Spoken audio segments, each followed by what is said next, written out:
Episode 3. And the hand will tremble and the candle will flicker.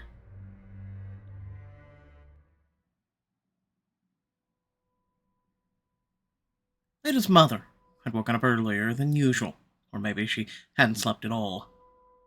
She had sent her husband to graze the sheep and had busied herself with housework. She had cleaned every corner of the house, washing the floors with a wet rag several times over. Lotta didn't remember ever seeing it so clean. No one talked about Veria.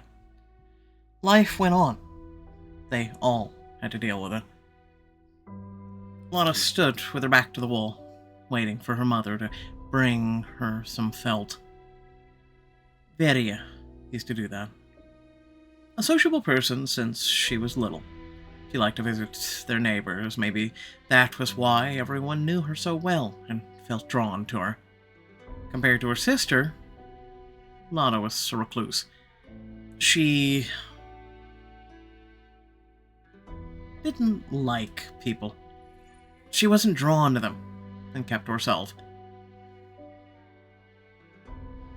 Anna was making a doll, seemingly unaware that her sister was staring at her. Lotta nervously pulled at the edge of her sleeve for the umpteenth time. Interesting outfit. Favorite outfit. Light outfit.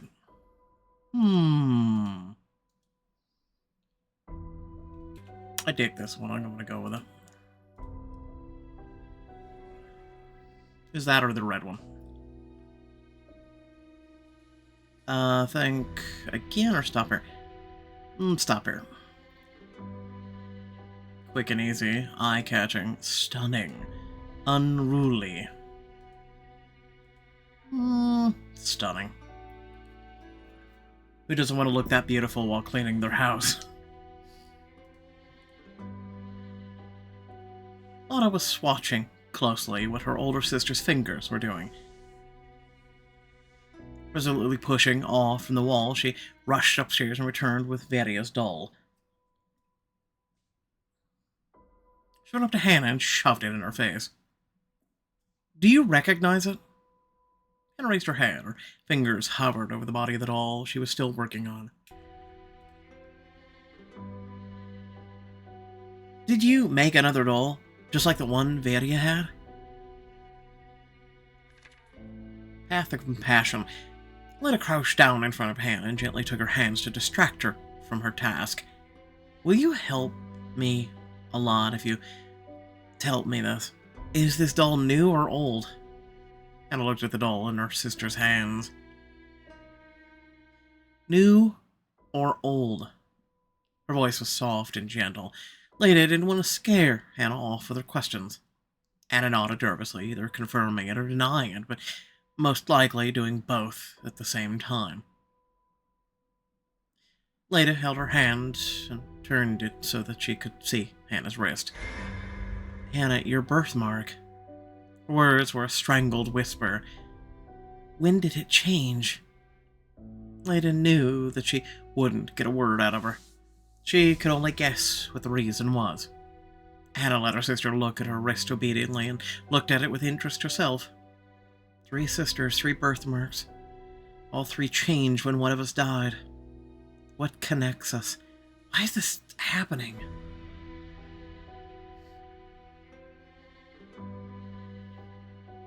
"All done. Here you go." Leda dropped Hannah's hand and hurriedly turned to her mother. "What is it? Is everything all right?" "Yes. Did you bring the felt?" Mother handed her a basket. "Today you have to take it to the young priest and the High Priestess." When Leda heard that, she got worried. Did Veria usually go to meet him? Wasn't she scared? But all she said was, "All right." She was almost at the door when her mother called out to her. "Leda!" "Yes?" "Thank you.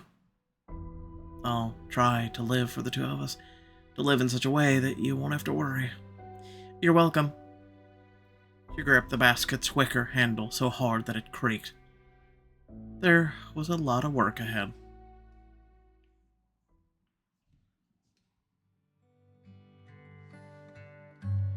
The fog never left the village. It sneaked in, wandered between the houses, and looked into the windows. It was hiding secrets and nightmares that were best left unknown. Leda nodded awkwardly as she met people along the way, but it was more awkward for them. They chose their words and facial expressions carefully, making sure that their whispers were not carried by the wind. Leda wanted to solve the mystery of her sister's death. That's why she listened to any fragment of conversation, trying to piece together the villagers' opinions. For so many years, a person must have killed her. She liked to make merry. Maybe that's the reason. No, it was the evil spirits. Haven't you noticed how dense the haze has become at night? It's true. Meanwhile, Tata was walking towards her. When Lada saw her, she turned around and hurried in the other direction, but Tata didn't let her slip away. She called out her name across the street and hurried to catch up. Were you running away from me? Hi. Where are you going? Sorry, I'm in a hurry. Tata grimaced, realizing that Lada wanted to get rid of her, but she couldn't afford to give up so easily. She caught up with her again and asked, keeping up at the pace, Aren't you going to do anything? You'll just leave it like that? What are you talking about? She's being such a pest. You know what I'm talking about. Don't make me feel like I have lost my mind. Someone killed her. Or something. Tata nodded. Or something. Don't you want to find out the truth? She stopped, stared at her, and wanted to talk back, but something in Tata's anxious, open, and fearful eyes held her back. Lada couldn't take her eyes off her face. Was she really that close to my sister? Were you also in love with Veria? Tata frowned. In love? I don't... And what do you mean also? Nothing, Frietta. I have to go. Tata didn't try to keep up with her this time, but said, Veria would have never left you behind. Lada froze for a moment, but immediately continued on her way. Her words troubled her. What if Veria didn't want to leave me, even after she died?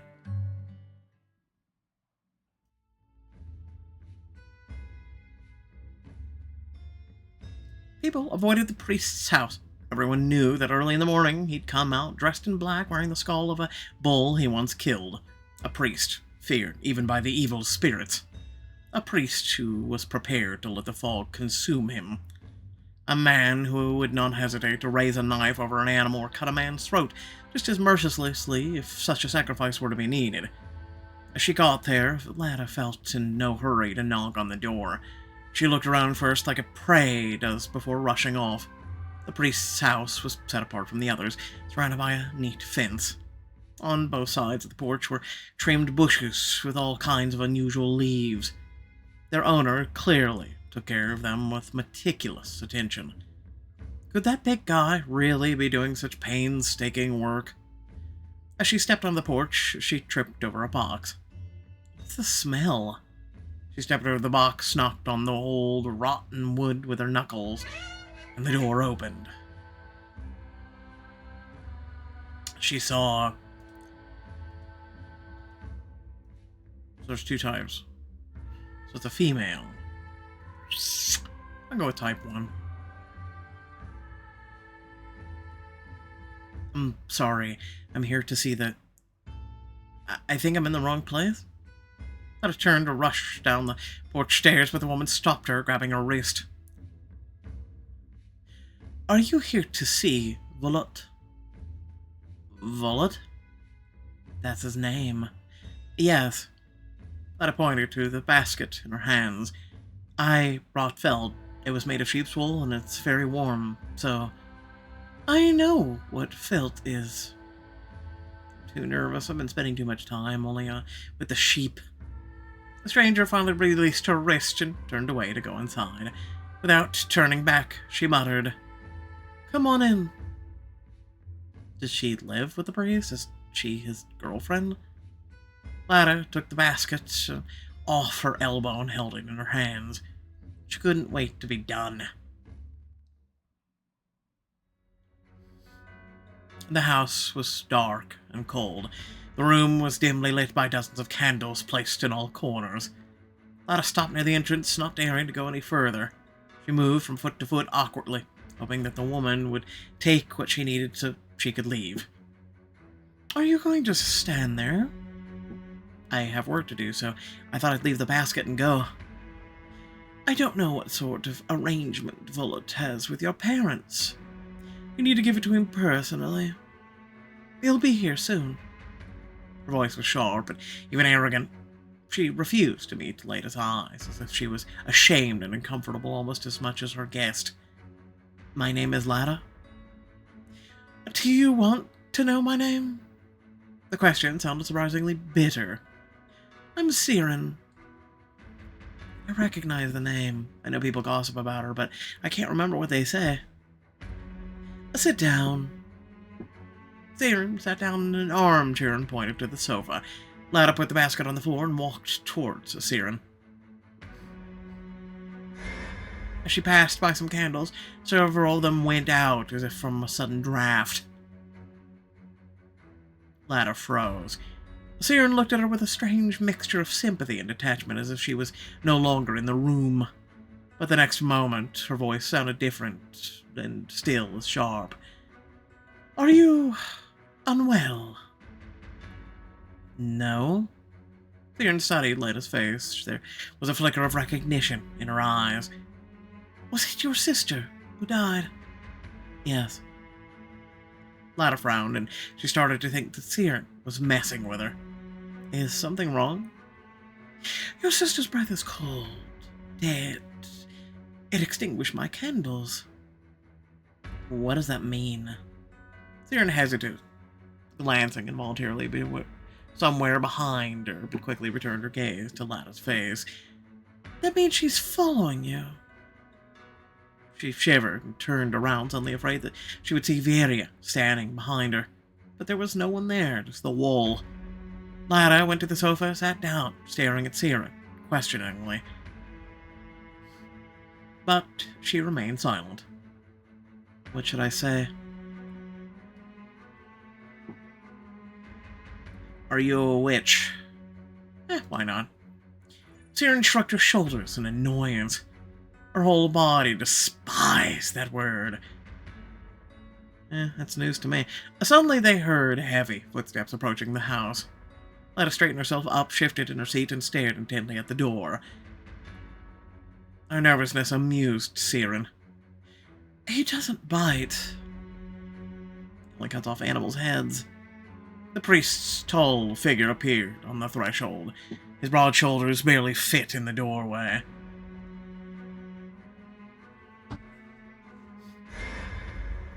"What is she doing here?" His deep, hoarse, almost feral voice was chilling, but Siren didn't look scared.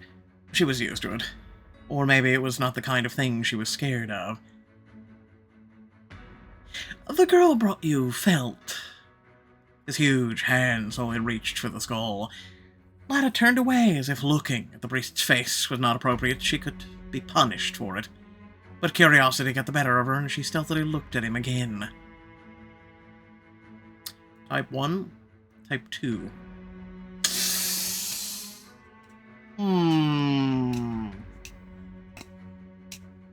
I'm thinking I do it. I see. My name is Lada. What the hell's up with her eyes? That stupid, unnecessary greeting fell from her lips unconsciously, as if in a daze. It was the first time she had seen the face that had been hidden behind the smooth skull of a long dead animal for many years. Volot. The priest nodded, casting a questioning but sharp glance at Siren. He didn't understand what Lada was doing there, and why she was talking to him. Everyone avoided his house and was afraid to even introduce themselves. not only to him, but also Siren. Wait a moment. Vallot picked up a bloody sack filled with carcasses of hares and other small animals. He walked past and pushed open the door to another room. Later caught a glimpse of hundreds of flaming candles. The bag left behind a thin trail of scarlet drops. Poor animals. Does his hand ever tremble when he looks into their eyes, knowing that he will take their lives? I'll go. Siren didn't even look at her. She went outside, leaving Alana alone in that eerie house. Lana meekly put her hands on her knees, not wanting to risk wandering around or even moving. However, she allowed herself to sneak a look around. The candles could have gone out because of a draft. After all, I walked past. But what if Varia is here? She gasped softly and jumped to her feet, looking around. It seemed to her that a chill ran down her neck, as if someone had walked past her. Begone. There are no evil spirits here, and there cannot be. Lana turned around in fright and couldn't contain her surprise when she saw Vallot wearing plain clothes. Sorry. Vallot handed her pieces of meat wrapped in several layers of cloth. Here, you go. Lana took the felt out of the basket and gave it to him, in return for the meat. Usually your sister would just leave the felt on the doorstep. The meat would also be stored there in the box. Next time, don't come inside. All right? She felt relieved, I guess. If that's all you wanted, you can go now. She nodded. Goodbye. She took a step towards him, but tripped over the carpet and fell straight into his arms. Of course she did. Before Lana found herself in his strong grip, many desperate thoughts and feelings flashed before her mind. From horror to curiosity, from panic to excitement. For some reason, she immediately realized that he would catch her, and that he wouldn't hurt her. He doesn't bite. A moment passed, but another began.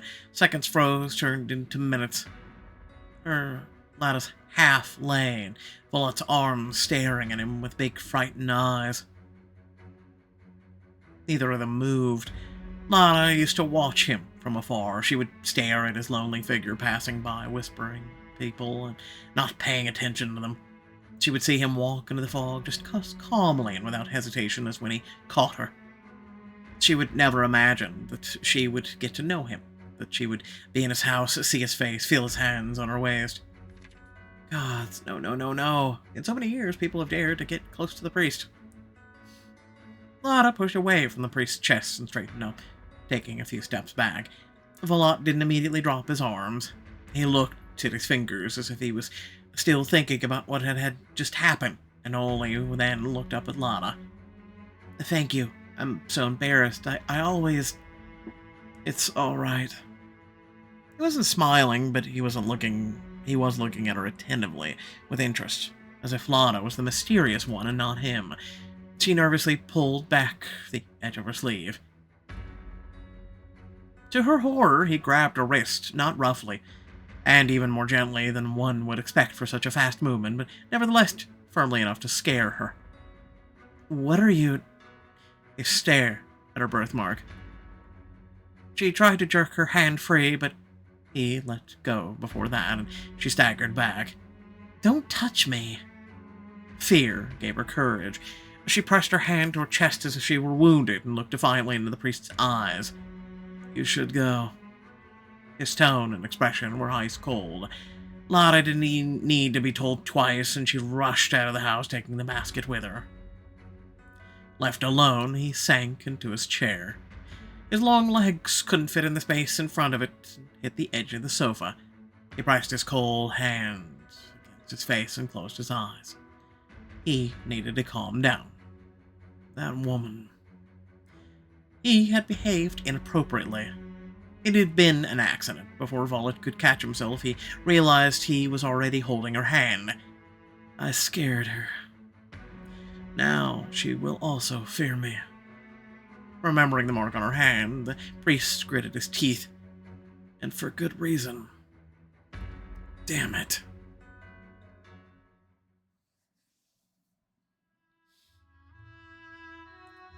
Lotta almost jumped over the porch, but got her legs tangled in her dress and stopped, adjusting it nervously. Did he scare you? Siren was kneeling in front of the flower bed. She had soil on her hands. No. You're bad at this. What exactly? You have to lie, not only with your tongue, but also with your whole body. Then people will believe you. Siren paused and added quietly, He's a good man, and he didn't mean to scare you. I'm not scared. Siren gave a little laugh. Yes, that's better. Lotta walked back towards the house and stopped near the woman. Ask about the extinguished candles, get to know her better. Candles. You said Varia was following me. Does that mean her spirit hasn't left? Why didn't the gods take her away? Siren continued digging the ground without looking up. Her movements became nervous. She didn't want to talk about that. I don't know. You're bad at this. Siren looked up at her and smirked mischievously.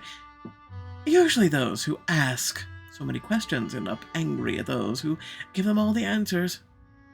Why are you making it so complicated? I only asked one question. I'm waiting for the answer. That's funny. Lotta caught herself and realized that she was pressing Siren. She said meekly, I'm sorry.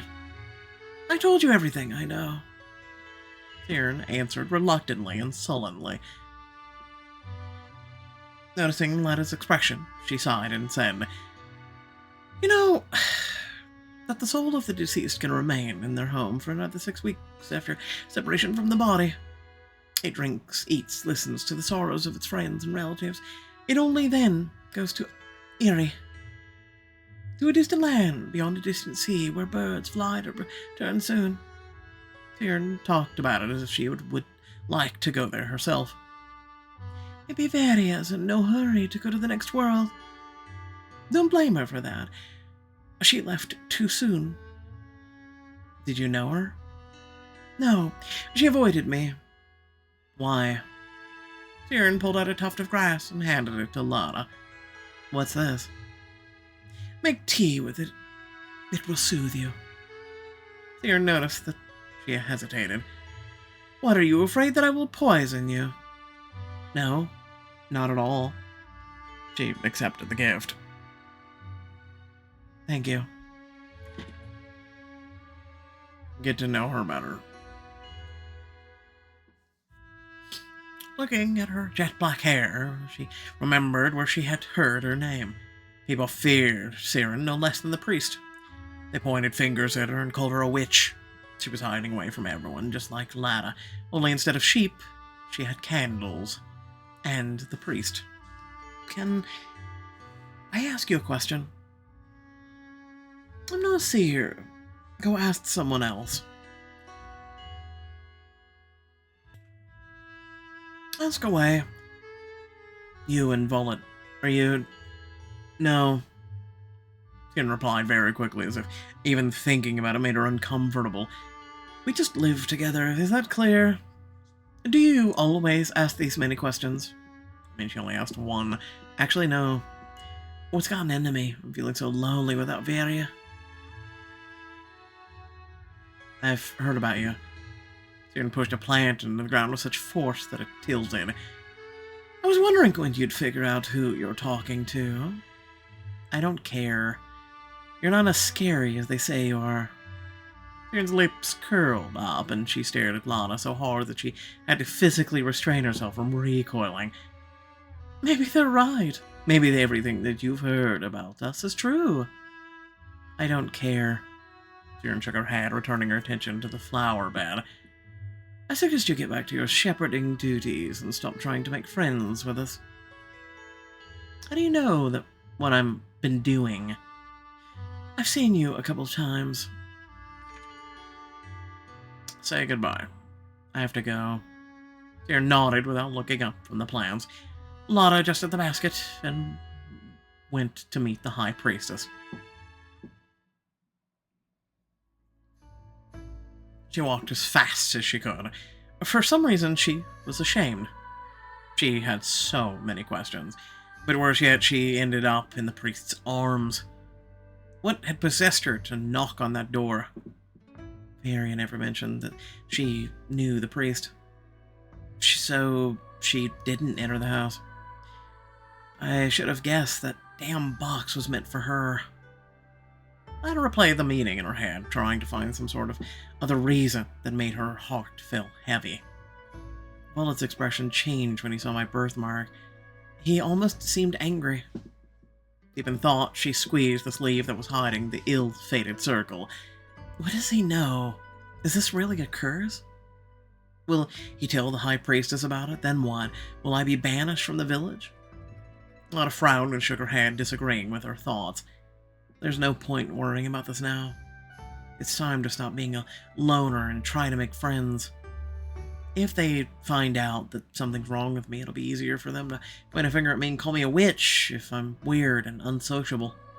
Besides, I need to find out what my birthmark really means as soon as possible before Violet cuts off my head.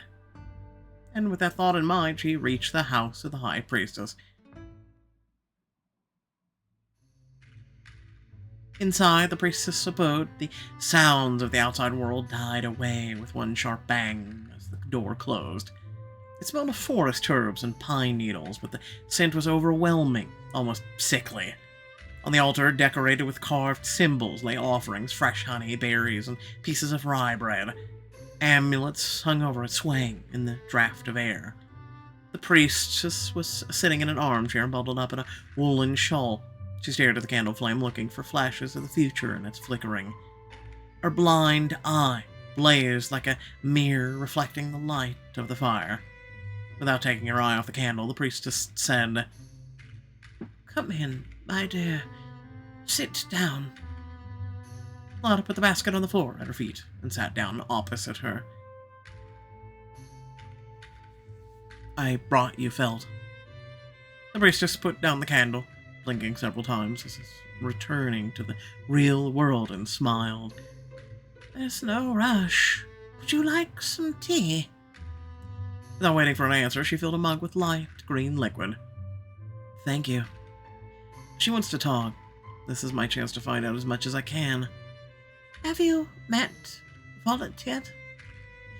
Varia avoided him. She said he scared her.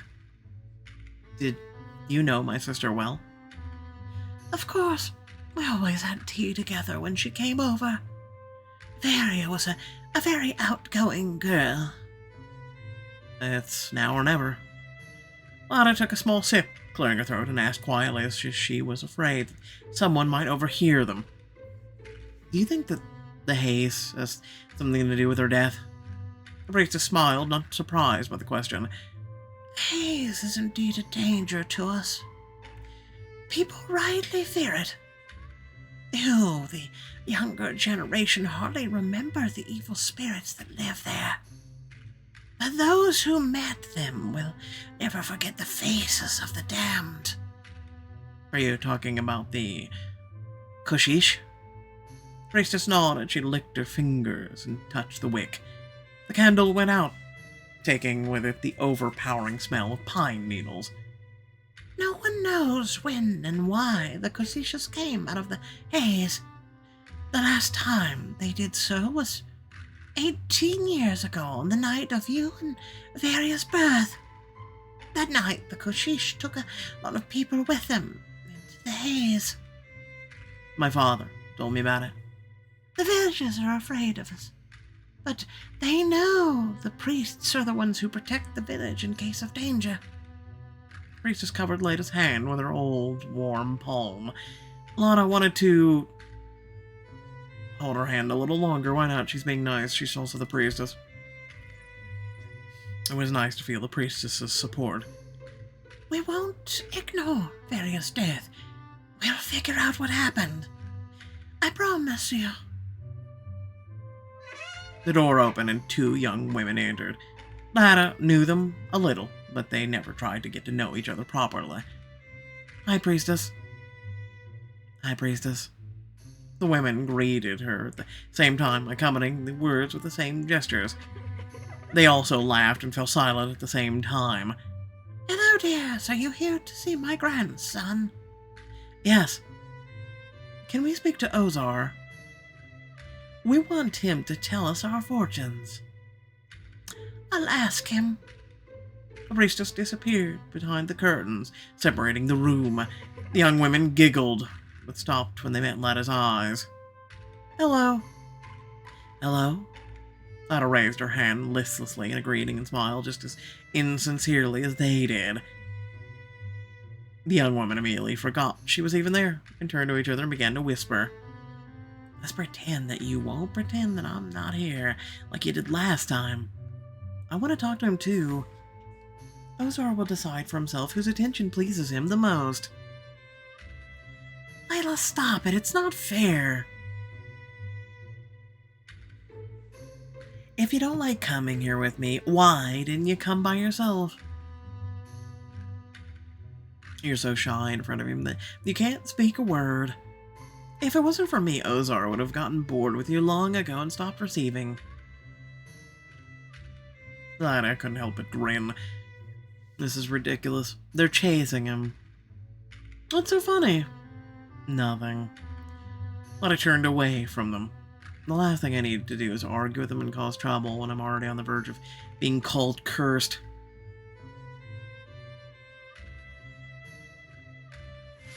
The curtains parted and the priestess returned to the room, accompanied by her grandson. Ozar put his hands on the door jamb above his head and playfully leaned forward, smiled broadly. "We didn't mean to bother you."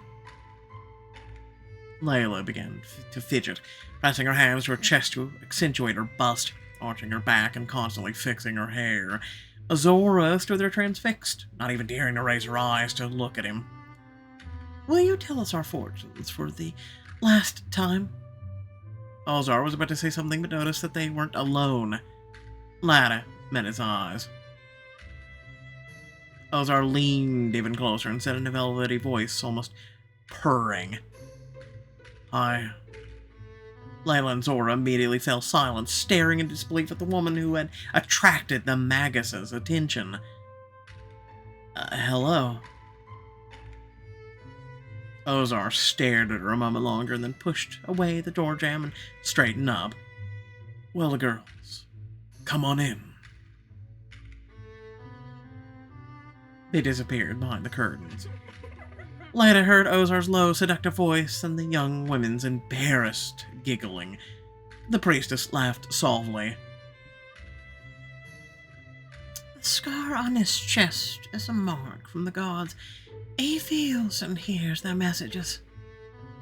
But that's obviously not what those girls are here for, right?" Lada looked down at her hands. If the Magus scar is blessed by the gods, does that mean my... is it a blessing or a curse? See, this one's a tough one. I mean, could it be a blessing? Could it be a... This is a 50-50. But how do I know for sure? The priestess noticed Lada had stiffened, pondering something. She said tentatively, "Ozar didn't hear the god's voice right away. It didn't start until he turned 18. At that age, the gates to another dimension open and the abilities ingrained in us from birth reveal themselves." "Ozar hears and you see?" "Yes. I'm blind in one eye because anyone who dares look at the death goes blind." She put her thin fingers to her face, covering one side. "I see the other world with this eye." "Will you be able to see Varia, too, if you find her?" "Why look for someone who's not in hiding?" Clever. Lada could finally say goodbye after finishing her tea. "Wait a moment. I'll bring the burlap." The priestess left. Lada stood up and walked thoughtfully back and forth, clutching the handle of the basket with both hands. She could still hear muffled voices behind the curtains. What are they doing in there? How come it is taking him so long to tell their fortunes? Take a peek. Lotta went to the curtain and pushed it aside for just a couple of inches, being careful not to show herself. Her heart was pounding in her chest. It was dark inside and took her some time to make out the silhouettes. Ozar was standing with his back to her. He was slowly pouring blood-colored wine into an oblong glasses. The women were sprawled on the cushions, scattered on the floor. Rather, it was Layla, who was lying down in a very uncomfortable but seductive position, as if urging Ozar to look at her slim waist and full breasts. Lotta looked down at her figure.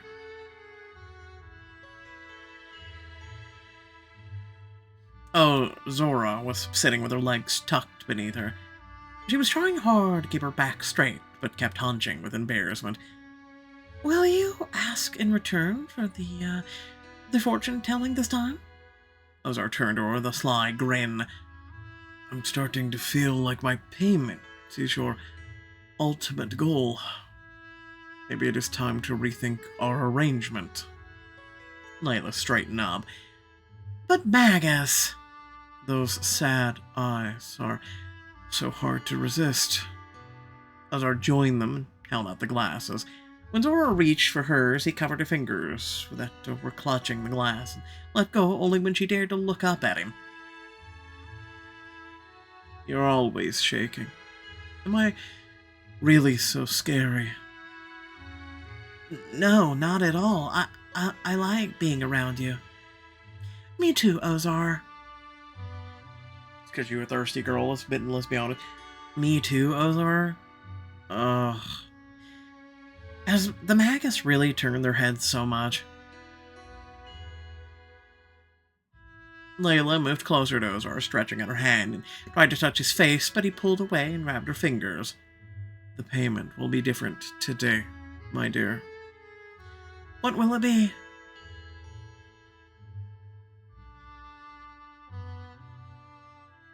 "It's all here, as agreed with your mother." Lada flinched at the sound of the priestess's voice. Damn it.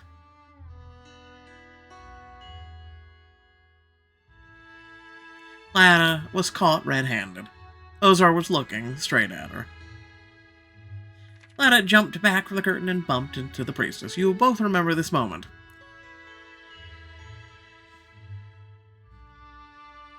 "My dear, is everything all right?" "Yes." "Is that for me?" Lada reached for the rolled-up fabric. "Yes, of course." The priestess gave her the burlap. She noticed that the curtain was slightly drawn back, but she didn't say anything and just smiled. "You should come visit more often." "All right. Goodbye." Lada was no longer in a hurry to get somewhere and didn't notice the stairs or the passerbyers anymore. What kind of agreement does Ozar have with those girls? She remembered his piercing gaze, a sly, disarming smile. The way he looked at each other of them, and as if there were no more interest to him. The way he touched Zora's fingers, she trembled completely at the mercy of his brown, almost black eyes. Lada touched her hot cheeks with her fingertips. Those thoughts weren't only the thing that were worried Lada. She recalled the priestess's words with horror. Why look for someone who's not hiding? Isn't that what Siren was talking about? Varia is following me? But why? Does she miss me, or does she want to tell me something? Lada looked at the birthmark once again and ran her finger along the broken line. Suddenly she realized that she was standing in the middle of the street. She raised her head and looked around. No one was there. Just a wall of fog. Her eyes fell on the spot where she had found Varia's body. She stepped closer, crouched down, and ran her hand over the ground. "This road leads to our house. You were headed back. You were on your way home when it happened. I'm sorry. I'm so sorry." Her pain burst out expectantly, breaking through like an irresistible tide. Lada pressed her forehead against the ground. "Please."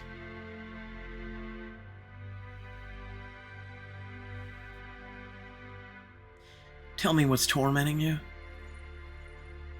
If I'm not losing my mind and you really are around, tell me about your sorrows, why you still can. Compassion. What are you doing? Lada jumped to her feet quickly and wiped the tears from her face and turned to Milan. Nothing. Were you crying? No. He bit her lip, realizing that she answered too quickly. He shifted uncomfortably from foot to foot. How are you? A lie almost slipped from her lips again, but she checked herself and reluctantly confessed with a sigh. Not great. They walked on slowly. It will get easier with time. I know. He began wringing his hands and looking around. He opened his mouth a few times, but didn't dare to speaking. What about you? I think I'm in love.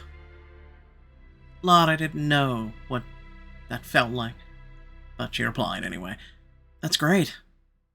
Yeah, but, He stopped, looking at the looming silhouette of her house. Is Dragat at your place? No, why? Never mind, let's go. He walked her to the porch and, waving goodbye, went towards his house. Lada watched him go. He's acting weird. He's a boy in love. With you, but I digress. Her father and Hannah had already gone to bed. Only her mother was still working. The house smelled of soapwort and salt. Lana's mother was diligently scrubbing dishes in a wooden bucket. Her hands were yellow with salt and ashes. When she heard the sound of the door slamming, she raised her tired face and looked at her daughter. Are you done?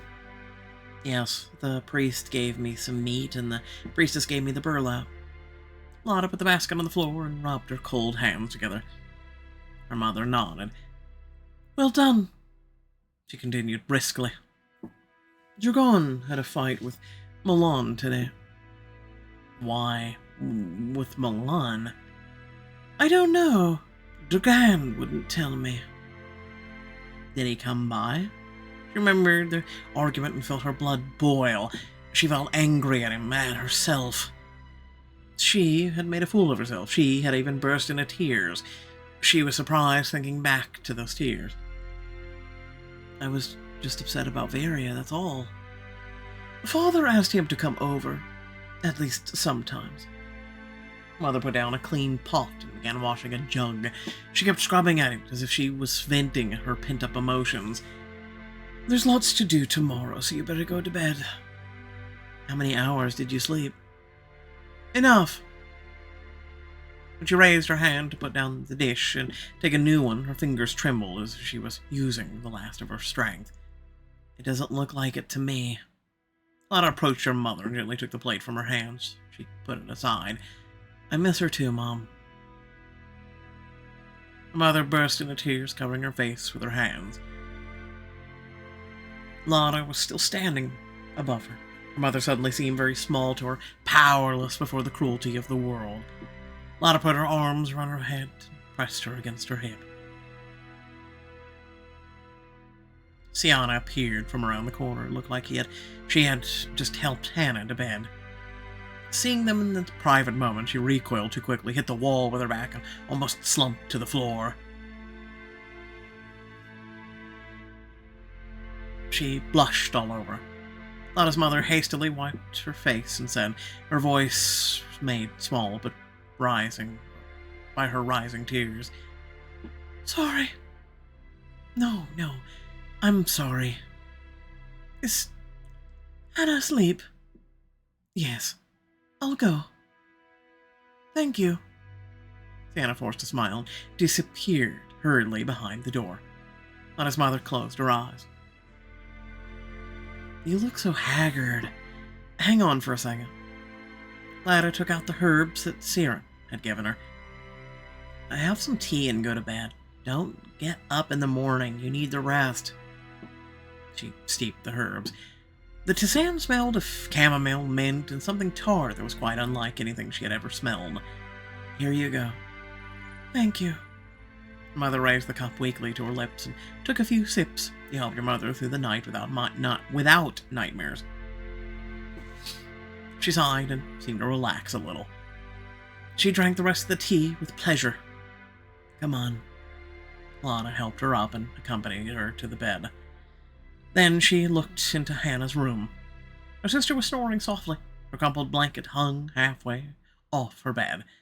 Hannah looked tidy, but her loose hair was scattered all over her pillow. Sienna took good care of her.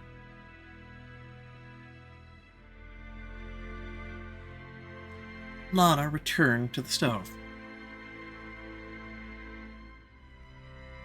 It was colder than usual, and she decided to warm her hands. Without her mother, the house had become very quiet and dark. Lana looked at the stars. A star fell when Varia died.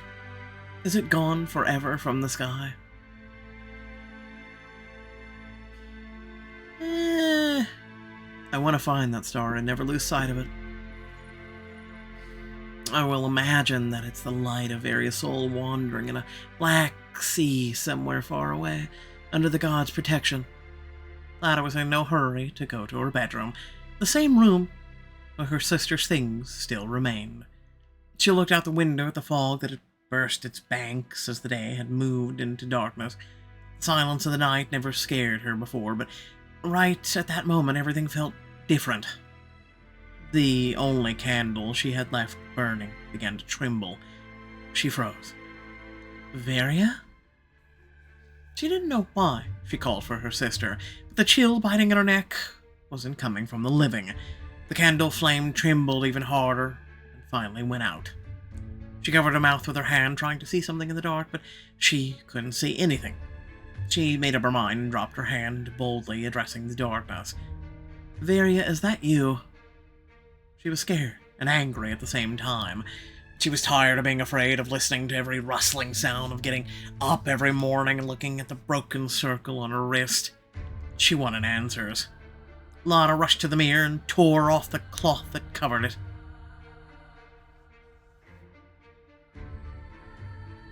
Ah. Well then.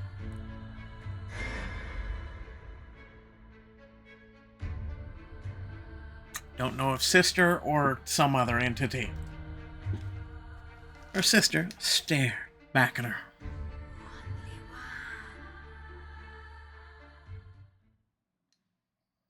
Only one what? I'll give you 5.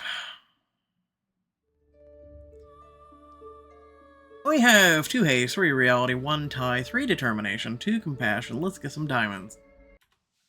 Alright, so hopefully you all did enjoy. It looks like episode 4 is currently available, so I'll jump on that as soon as I can. But, without further ado, if you did enjoy the content that I do, please remember to like, share, and subscribe. I greatly appreciate it. Aside from that, head down the description. Plenty of things to check out in the video. Aside from that, let me know your thoughts in the comment section down below. Yeah, it was a very interesting episode. It really was. I really have no opinion on it. I'm really just enjoying it. I'm going for the ride right now. I don't really have a rating for it. Just kind of going with the flow and seeing where this takes us right now, because it's a bit confusing, but I'm here for it. Right? I'm here for it. So that's about how I feel with this book so far. So aside from that, thanks for watching. Catch y'all later. Peace out.